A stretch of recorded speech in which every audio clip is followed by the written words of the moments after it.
میرا نام سجاد انصاری ہے اور میں نیو دہلی سے آپ تمام لوگوں کے لیے اچھی باتیں بتاتا ہوں اور شادی کے رشتے جانکاری دیتا ہوں پورے بھارت میں سبھی دھرم سبھی برادری کے۔ اور میرا طریقہ جو ہے، سب سے پہلے ہم پرچار کرنے کا خرچ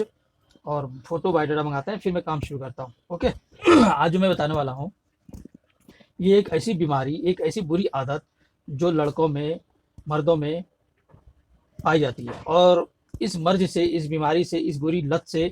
آدمی کس قدر کیسا ہو جاتا ہے، تو وہ بھی بتاؤں گا، اور اس کی علامات کیا ہیں وہ بھی بتاؤں گا۔ ساتھ میں اس کو چھوڑنے کے لیے بھی آپ کو طریقہ بتاؤں گا کہ کس طریقے سے آپ اس کو چھوڑ سکتے ہیں۔ یہ جو بری عادت ہے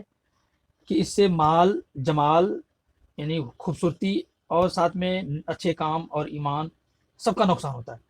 بس ماں باپ اور ان کے سرپرستوں، یہ ذمہ داروں کو چاہیے کہ چھوٹی عمر سے ہی اپنی اولاد کی عادتوں کی طرف پورا خیال رکھیں، اور چھوٹی سی چھوٹی بات پر گہری اور کڑی نظر رکھیں، تاکہ ہر برے اندیشے سے بھی حفاظت ہو۔ جوان مرد عورت کو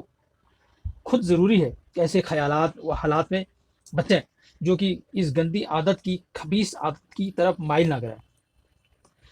اور اگر پہلے مبتلا ہوں تو ان کو بہت جلد چھوڑیں، اور جن میں یہ علامات پائی جائیں تو ان کا فوراً بندوبست اور انتظام کرنا چاہیے، تاکہ وہ اس بری عادت کی، خبیث عادت سے بچ جائیں۔ مثلاً جیسے جو اس بری عادت میں پڑ جاتا ہے جو لڑکا، تو اس کا کیا ہوتا ہے؟ چہرہ بے رونق ہو جاتا ہے، بدن بہت کمزور دبلا پتلا ہو جاتا ہے، اور اس چلنے کے لیے جو چلتا ہے اس کا رفتار بالکل بے ڈھنگی جیسا ہوتا ہے، ایک پاؤں ادھر جا رہا ہے، ایک پاؤں ادھر جا رہا ہے، کچھ جان ہی نہیں اس کے اندر۔ آنکھیں بے رونق ہو جاتی ہیں، روشنی کم ہونے لگ جاتی ہیں، تنہائی، اکیلے میں رہنا زیادہ پسند کرتے ہیں، صورت بالکل شرمندہ جیسا ہو جاتا ہے، اور کسیلا مزاج، کڑوا مزاج ہو جاتا ہے، انتہائی ڈرپوک بزدل ہوتا ہے وہ، ظاہر میں بڑی نیک چلن، اپنے ساتھیوں سے بھی بہت دور اکیلا رہتا ہے۔ اگر ان عادتوں کو دیکھتے ہوں والدین سرپرستوں نے نہیں روکا، تو پھر اس بری عادت کے بری اور بڑے نتیجے ظاہر ہونے لگتے ہیں۔ کیسے؟ جیسے مزاج میں ہر وقت لڑنے مارنے، کاٹنے پیٹنے، خون کرنے، ہے نا، خونی ہونے کا، یہ سب کا اندیشہ ہو جاتا ہے۔ کسی سے بھی اس کی موافقت نہیں ہو پاتی، دوستی یاری نہیں رکھ پاتے، پاؤں میں زنجیر ڈالنے یا پھر پاگل خانے میں بھیجنے کی حالت ہو جاتی ہے۔ اور عام طور پر ایسی بری عادت والے جو لڑکے ہوتے ہیں، مریض ہی پاگل خانوں میں زیادہ ہوتے ہیں، جبکہ ان کا مرض بہت زیادہ آگے بڑھ چکا ہوتا ہے۔ پاگل خانہ میں بھی اکیلا رہنا پسند کرتے ہیں ایسے لڑکے، ایسے مرد، کسی سے بھی کوئی میل جول نہیں رکھتا، اپنے آپے کی خبر بھی اس کو نہیں رہتا، بستر پر پڑا رہتا ہے، کوئی نہ اٹھائے تو اٹھتا نہیں، دوسرے سے کپڑے بدلوائے، کپڑے خود نہیں بدلتا، بے خبری، لاشعوری، اس کے اندر سمجھنے بجھنے سوچنے سمجھنے کی کچھ نہیں ہوتا ہے اس کے اندر، اور لا عقلی کی زندگی کاٹتا ہے، بعض مرتبہ خودکشی بھی کر لیتا ہے ایسے مریض، یعنی اپنا مر جانا زندگی کے مقابلے میں اچھا سمجھتا ہے۔ یہ اس بری عادت کی کیا ہوتی ہے؟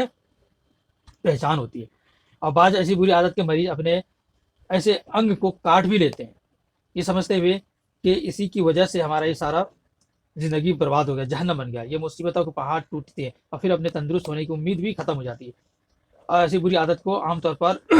لوگ کئی طریقے سے آزماتے ہیں، اور ان کے ہاتھ میں ہتھیلیوں میں پسینہ زیادہ ہے، اور اگر ان سے بات کی جائے تو شرم کی وجہ سے سامنے سیدھے کھڑے ہو کر بھی نہیں دیکھتا۔ یہ علامت ایسی بری عادت کی بیماری، ایسے بری عادتوں علامت بری عادت کی وجہ سے بھی ہوتی ہے، جیسا کہ ہم نے آئے دن بتاتے رہتے ہیں۔ جیسے مثال طور پہ کسی کو آسیب کا شکایت ہوتا ہے تو اس کی بھی وجہ سے یہ سب ہوتا ہے، تو آسیب کا اگر علاج کرانا چاہیں تو ہمارے واٹس ایپ پہ سمپرک کریں، میں بالکل فری میں بتاؤں گا آپ کو۔ ہر وہ انسان جو زمین کی طرف دیکھ کر باتیں کرتا ہو، اس کو اس بری عادت والی بیماری میں، بری لت میں نہیں سمجھنا چاہیے، کیونکہ کسی پر بلا وجہ بدگمانی کرنا بھی منع ہے۔ اللہ تعالیٰ نے فرمایا کہ بدگمانی سے بہت بچا کرو، اس لیے بدگمانی گناہ کی چیز ہے۔ اسی طرح سمجھو، جو لوگ زنا کی کثرت میں مبتلا ہوتے ہیں تو زنا کے برے اثرات کی وجہ سے بھی عام طور پر ان کے سر کے بال جوانی میں ہی گرنے لگتے ہیں، اڑ جاتے ہیں، اس کا سر بالوں سے خالی ہو کر ننگا چکنا پتھر کی طرح ہو جاتا ہے۔ لیکن اس بات کے پیش نظر کہ ہر وہ شخص جس کے سر پر بال نہ ہو اڑ جائیں، ان کو زنا کرنے والا مت سمجھو، یہ بیماری اور وجہ سے بھی ہوتی ہے، وغیرہ وغیرہ۔ اگر آپ اس بیماری میں مبتلا ہو گئے تو کچھ میں ٹپس بتاتا ہوں آپ کو، اس کا آپ اپنا سکتے ہیں۔ مسلمان بھائی ہیں تو سب سے پہلے آپ 5 ٹائم کی نماز شروع کر دیں، باوجو ہو کے سوئیں، اور ہر وقت باوجو رہیں، کیونکہ شیطان اس پہ ایسی مریض پہ سوار ہو جاتا ہے، وہ ہمیشہ غلط کام کرنے کے لیے کہتا ہے، تو باوجود رہیں گے تو شیطان کے زور طاقت کم ہو جائیں گے بہکانے کی، اور ہر وقت اللہ اللہ اللہ ذکر کرتے رہیں، کلمہ شریف پڑھتے رہیں، سبحان اللہ اللہ پاک، سبحان اللہ اللہ پاک ہے، اس چیز کا ذکر کرتے رہیں، اور